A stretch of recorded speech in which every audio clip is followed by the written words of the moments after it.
تو چلو روزمرہ کے واقعات سے متعلق ہوں گے. ایک دیوانی ہے. دیوانی مقدمات کے لیے لینڈ ریکارڈ ہونا چاہیے. 125 سال سے فاٹا میں کوئی لینڈ ریکارڈ نہیں ہے, کوئی بندوبستی نظام نہیں ہے. آج 8 سال گزر گئے, ایک پٹواری نہیں جا سکتا. جائے گا تو کرے گا کیا؟ اور عدالت کس لیے لے جا رہے ہو ادھر جب دیوانی کیس ہی وہاں پیش نہیں ہو سکے گا؟ اس وقت تک بھی وہاں پر کوئی نہ قانون گو جا سکتا ہے, نہ کوئی پٹواری جا سکتا ہے, نہ زمینوں کی تقسیم ہو سکتی ہے. اور آپ کی دلچسپی کے لیے ذرا تھوڑا سا مزہ بھی لینے نا آپ لوگ.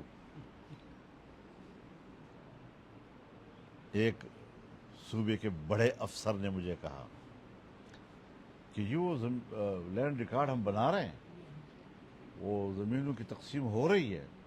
میں نے کہا کہاں, کون کر رہا ہے؟ کہتا سیٹلائٹ سے ہم تصویریں لے رہے ہیں اور سیٹلائٹ سے ہم تقسیم کر رہے ہیں. تو میں نے کہا وہ سیٹلائٹ سے نیچے زمین بھی اترنا پڑے گا یا نہیں؟ جس وقت زمین جی اگر ریورس ہونے کا فیصلہ ہوتا ہے تو آپ ساتھ دیں گے؟ ابھی تو پوری بات سمجھ میں تو آ جائے نا. کمیٹی بنائی ہے, اس میں پشتون کتنے ہیں مجھے بتایا جائے, اس میں صوبہ خیبر پختونخوا کے لوگ کتنے ہیں. تمام سیاسی پارٹیوں میں صرف مجھے کہا گیا ہے کہ آپ اپنی پارٹی نمائندہ دے دیں تاکہ اس میں آپ شریک ہوں. آپ فریق تھے اس وقت, ہمیں فریق تسلیم کیا جا رہا ہے. اس وقت ہم نے اپنا نمائندہ نہیں دیا ان کو. ہم اس پر غور کر رہے ہیں مزید کہ ہے کیا, ہم معلوم کرنا چاہتے ہیں. اور آج میں اعلان کر رہا ہوں آپ کے سامنے کہ کل انشاءاللہ العزیز جو قبائلی جرگہ ہے جس کی میٹنگیں یہاں بھی ہوتی رہی ہیں, شہر میں دوسری جگہ بھی, وہ گرینڈ مشاورت سے ہم اگلا اقدام کریں گے. ہم اپنا نمائندہ بھی دیں گے تو جی او کا نمائندہ کیوں دیں, فاٹا کے نمائندے ہونے چاہیے. اور ہم ان سے درخواست کریں گے کہ بھئی آپ مشاورت دیں, آپ رائے دیں. ہم نے پہلے بھی جو فیصلے کرنا چاہے وہ فاٹا کے عمائدین کے مشورے سے کرنے چاہے, اور آج بھی ہم اگلا فیصلہ کریں گے تو فاٹا کے عمائدین کے مشورے سے کریں گے. تو کل انشاءاللہ بڑا گرینڈ قسم کا بڑا جرگہ قبائل کا ہوگا, اور یہ حقیقی قبائل ہیں. اور میں آپ کو بتانا چاہتا ہوں کہ 4000 قبائلی نمائندے, جس میں تمام مذاہب کے لوگ اور ہر طبقہ فکر کے لوگ شامل تھے. 4000 لوگ جنہوں نے عہد نامہ لکھا, اور اس عہد نامے میں کہا گیا کہ اس کے بعد یہی جرگہ قبائلی جرگہ کہلائے گا, اور اس کے علاوہ کوئی دوسرا قبائلی جرگہ نہیں ہوگا. لہذا اس کے بعد اگر کوئی قبائلی جرگے بنے ہیں تو صد احترام ان قبائلی لوگوں کے لیے, ان مشران کے لیے صد احترام.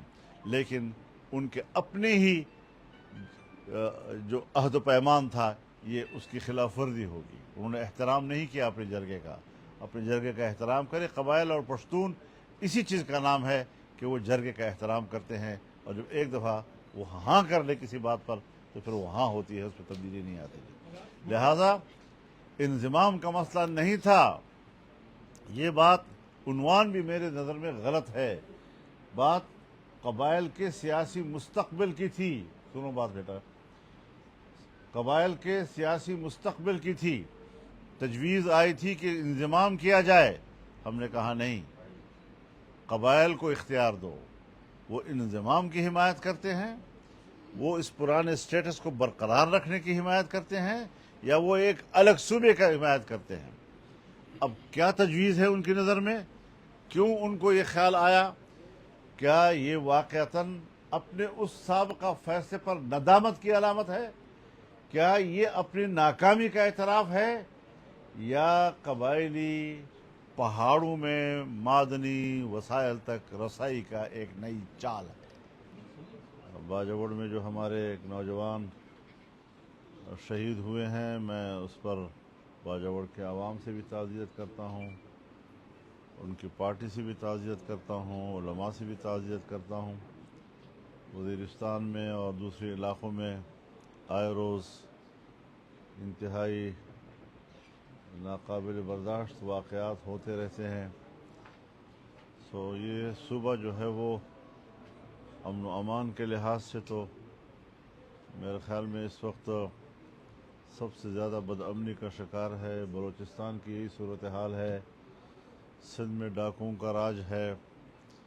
3 صوبے اس وقت بدامنی کے لپیٹ میں ہیں اور حکمرانوں کی کانوں پر جوں تک نہیں رینگ رہی. بلکہ میری رپورٹ یہ ہے کہ ہمارے حکمران مسلح گروپوں کو بھتے دیتے ہیں اور جب وہ اپنی حفاظت بھتے اور رشوتیں دے کر کریں گے اور ان کی جیبیں بھریں گے تو اس سے کیا ان کے اوپر اثر آئے گا؟ وہ تو ان کے اور حوصلہ افزائی ہوگی. اور ہمارے اگر حکمرانوں کی سطح پر ان کی حوصلہ افزائی ہوگی، علاقے کے جو مؤثر ترین شخصیات ہوتی ہیں ان کی طرف سے ان کی حوصلہ افزائی ہوگی، تو پھر یہ دہشت گردی کیسے ختم ہوگی؟ تو عوام ہی متاثر ہوں گے، غریب آدمی ہی متاثر ہوگا. اور تعجب کی بات یہ ہے کہ اگر ان کو پیسے دے دو تو پھر آپ مسلمان ہیں، اور اگر آپ ان کو پیسے نہیں دیتے تو پھر آپ واجب القتل ہیں. یہ کون سی شریعت کا مسئلہ ہے؟ یہ کہاں سے آیا ہے؟ ہم بہرحال مسلح گروپوں کے رٹ کو تسلیم نہیں کرتے، اور یہ ہر قیمت پر غیر شرعی غیر اسلامی اقدامات کر رہے ہیں. افغانستان کے علماء کا بھی یہی فتویٰ ہے، پاکستان کے علماء کا بھی یہی فتویٰ ہے. اور دونوں ممالک کے متفقہ فتووں کے خلاف اگر کوئی نوجوان اسلحہ اٹھاتا ہے اور مسلمانوں کی زندگی کو اجیرن کرتا ہے، لیکن دوسری طرف ریاست بھی عوام کے لیے وہ کردار ادا نہیں کر رہی ہے کہ جہاں ان کی اپنا مسئلہ پیش ہو جاتا ہے تو وہاں رد عمل بھی دیتے ہیں، بھرپور طور پر دیتے ہیں، لیکن عوام کے معاملے پر وہ تماشائی بنے رہتے ہیں. تو اس لیے ریاست کے حوالے سے بھی لوگ مطمئن نہیں ہیں کہ یہاں پر کوئی بہتر صورتحال ہو اور لوگ مطمئن ہو سکیں. تو یہ ابتدائی میری گفتگو ہے. اگر آپ مزید کچھ سوالات کرنا چاہیں گے تو انشاءاللہ میں کوشش کروں گا. انتخابات آنے جا رہے ہیں، کل طے کر رہے ہیں، اس حوالے سے جو ہے ان کو کس بات تک یہ دہانی کرائی گئی ہے سینٹ کے انتخابات میں سے.